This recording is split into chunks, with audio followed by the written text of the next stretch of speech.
রাজনৈতিক পরিবার যেভাবে নির্যাতনের শিকার হয়েছে সেটি বাংলাদেশে একটি বিরল ঘটনা।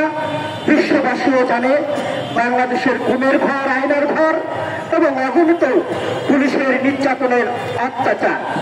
কিন্তু নতুন করে আমরা দেখতে পাচ্ছি যারা জাতির অভিভাবক সেজেছেন, যারা জাতিকে দিক নির্দেশনা দিতে চান, তারা বলার চেষ্টা করছেন এবং তারা আওয়ামী লীগকে পুনর্বাসন করার চেষ্টা করছেন। আমরা দেখলাম কাউন্সিলর এবং পৌর মেয়র যারা আছেন, যারা শেখ হাসিনার আচরণের তলে মধু এবং দুধকলা খেয়ে বাংলাদেশের মানুষের ভোটের অধিকারকে খর্ব করেছে, তাদেরকে তারা পুনর্বাসন করে জাতিকে তারা দিক নির্দেশনা এবং অভিভাবক সাজার চেষ্টা করছেন।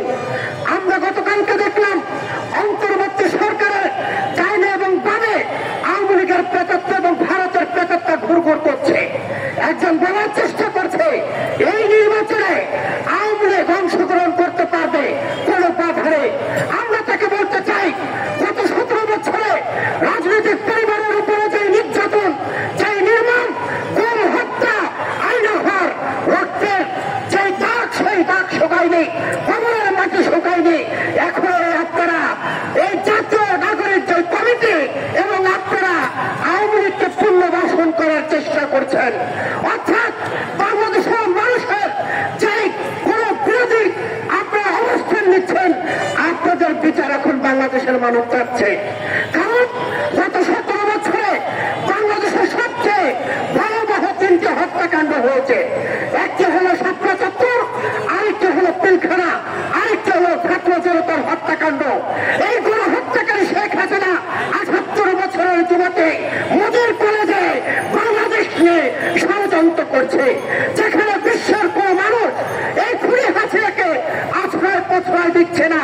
কিন্তু এই কোথায় মোদি আমরা দেখছি শেখ হাসিনাকে কোলে তুলে বাংলাদেশের বিরুদ্ধে ষড়যন্ত্র করছে। এখানে অনেকেই হিন্দু ভাই আছেন, সুরঞ্জতা আছেন, ওকে হাত দিয়ে বলেন বাংলাদেশের কোন হিন্দু নির্যাতিত হচ্ছে কিনা। আমরা মনে করি বাংলাদেশের হিন্দু, বৌদ্ধ, খ্রিস্টান যারা আছে তারা মুসলমানের চেয়েও নিরাপদ আছে।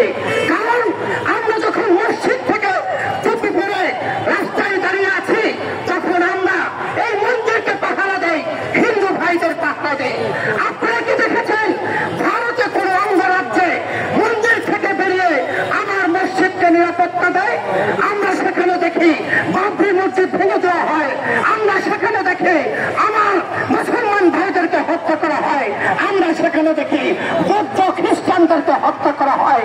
আজকে তারা বাংলাদেশের বিরুদ্ধে অপকর্মে লিপ্ত হয়েছে। তাদের মনে অনেক যারা গত 17 বছরে তারা ভেবেছিল বাংলাদেশ একটা অঙ্গরাজ্য, সেই অঙ্গরাজ্যের মুখ্যমন্ত্রী ছিলেন শেখ হাসিনা।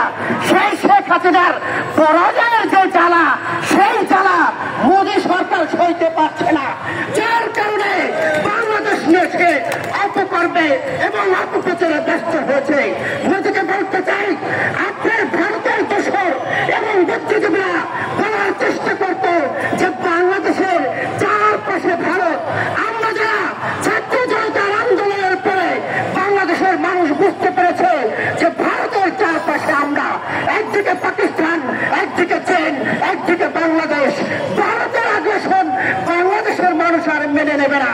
মোদীকে বলতে চাই, প্রিয়াঙ্কাকেও বলতে চাই, আমরা মমতাকেও বলতে চাই, আমার বিজয় দিবস নিয়ে যে বিব্রততার বক্তব্য দিয়েছেন বাংলার মানুষ, আপনাদেরকে ক্ষমা চাইতে হবে বাংলার মানুষের কাছে। যদি ক্ষমা না চান, 5ই আগস্টে আপনাদের আগ্রাসনকে যেভাবে তাড়িয়েছি, আমরা সীমান্তে পাহাড়ে দিয়ে আপনাদের আগ্রাসন আমরা তাড়াবো। আর দুটো কথা বলে আমি আমার কথা শেষ করব। আমরা দেখেছিলাম 2006 সালে দিল্লিত ষড়যন্ত্রের মাধ্যমে আমার বিডিআর এবং সেনা কর্মকর্তাদের হত্যার মধ্য দিয়ে আমার সামরিক বাহিনীকে দুর্বল করা হয়েছিল। তৎকালীন বিএসএফের প্রধান বলেছিলেন বাংলাদেশে কোনো বিডিআর থাকবে না। আমরা সেটাই লক্ষ্য করতে পেরেছি। ছাত্র জনতার আন্দোলনের পরে বাংলাদেশের মানুষের চাওয়া এবং পাওয়া, আমরা বিডিআর নাম চাই, আমরা ভারতের বিএসএফ না, ভারতের বিজেপি নাম মানুষের চাওয়া এবং পাওয়া আমাদের যে পিডিআর ছিল সেই পিডিআর নাম দিতে হবে। যদি না দেওয়া হয় অন্তর্বর্তী সরকারের আশে এবং পাশে যারা আছেন তাদেরকে কিভাবে পেরাতে হয় সেটা আমরা জানি। আমাদের আবু সাইদ এবং মুগ্ধ রক্তে এখনো পায়নি, সেই রক্তের সঙ্গে যারা বেইমানি করে বাংলাদেশে আওয়ামী লীগকে পুনর্বাসন করার চেষ্টা করবে তাদেরকে আমরা রুখে দেব ইনশাআল্লাহ। আমরা ভারতের আগ্রাসন শেখ হাসিনাকে রুখে ভারতে পাঠিয়েছি। অন্তর্বর্তী সরকারে যারা আছেন তাদের বাংলাদেশের মানুষ রুখে দিলে তাদের কিন্তু বিশ্বে যাওয়ার কোনো জায়গা নেই। আপনাদেরকে সিদ্ধান্ত নিতে হবে বাংলাদেশের মানুষের পাশে থাকবেন নাকি আওয়ামী লীগের সাথে থাকবেন। আওয়ামী লীগের বিচার না হওয়া পর্যন্ত বাংলাদেশে কোনো নির্বাচন করতে পারবে না এবং রাজনীতি করতে পারবে না। এটা বাংলার মানুষের সিদ্ধান্ত। বাংলাদেশের মানুষ সিদ্ধান্ত নিয়েছে, তাদেরকে থুথু মেরেছে এবং আওয়ামী লীগকে বয়কট করেছে।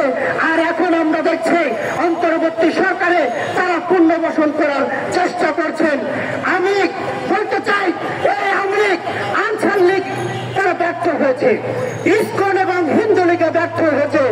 নতুন করে দেখছি আমার বিশ্বাস ইস্তেমায় জাদ লীগে পরিণত হয়ে বাংলাদেশে অরাজকতা করার চেষ্টা করছেন। তারা এখন মসজিদ মন্দিরকে বেছে নিয়েছেন। বন্ধুরা, আমরা এখানে যারা আছি তাদেরকে সতর্ক থাকতে হবে। সতর্ক যদি না থাকি